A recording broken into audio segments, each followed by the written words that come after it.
लोकसभा चुनाव 2024 में मायावती की बहुजन समाज पार्टी की करारी हार के बाद कई कारण तलाशे जा रहे हैं कि आखिर किन किन वजहों से मायावती को इतना बड़ा नुकसान का सामना करना पड़ा। तो वहीं बसपा सुप्रीमो का पत्र सामने आने के बाद सारी स्थिति साफ हो गई। बीएसपी सुप्रीमो ने कहा कि बहुजन समाज पार्टी का खास अंग मुस्लिम समाज, जो पिछले कई चुनावों में और इस बार भी उचित प्रतिनिधित्व देने के बावजूद भी बीएसपी को ठीक से नहीं समझ पा रहा। अब ऐसी स्थिति में आगे इनको काफी सोच समझकर ही चुनाव में पार्टी द्वारा मौका दिया जाएगा, जिससे आगे पार्टी को भविष्य में इस बार की तरह भयंकर नुकसान ना हो। तो मायावती ने साफ बताया कि किस तरीके से उनका कहीं ना कहीं प्रत्याशी चयन में थोड़ी गलतियां हुई हैं।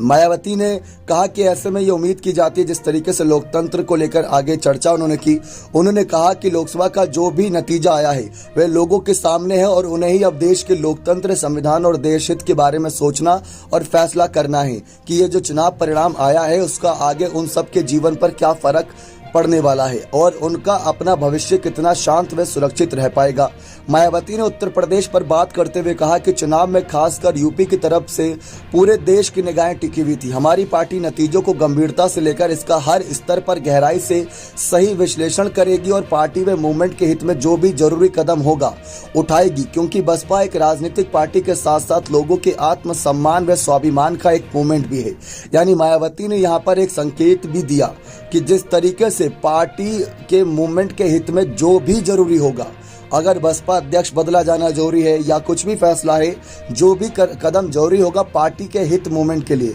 तो वो बदलाव जरूर होगा, क्योंकि आत्मसम्मान व स्वाभिमान का एक मूवमेंट है लोगों का। इसीलिए हमारी प्रतिक्रिया भी विशुद्ध रूप से देश के लोकतंत्र और परम पूज्य बाबा साहेब डॉक्टर भीमराव अंबेडकर के संविधान की पवित्रता व मजबूती को समर्पित होगी, जिससे देश के करोड़ों गरीबों, शोषितों, दलितों, आदिवासियों, पिछड़ों एवं मुस्लिम व अन्य धार्मिक अल्पसंख्यकों के हित व कल्याण तथा उनकी सुरक्षा एवं सम्मान आदि पर मंडराता खतरा दूर हो। मायावती ने कहा कि यही मेरा कहना है कि परम पूज्य बाबा साहेब डॉक्टर भीमराव अंबेडकर के बताए रास्तों पर चलकर पूरी तरह लगन, निष्ठा और ईमानदारी के साथ मेहनत से कार्य करना है। अपना मिशनरी धर्म हमारी इसी सोच और शक्तियों ने सदियों से शोषित व उपेक्षितों को आत्मसम्मान व स्वाभिमान के साथ जीने के लिए संघर्ष करते रहना सिखाया है और सरकार बनने पर सामाजिक परिवर्तन व आर्थिक तरक्की के तहत उनके जीवन को काफी हद तक बदला भी है। मायावती ने अपने पत्र में आखिर में कहा कि इस चुनाव में बीएसपी का अकेले ही पार्टी से जुड़े लोगों के बलबूते पर बेहतर रिजल्ट के लिए हर मुमकिन प्रयास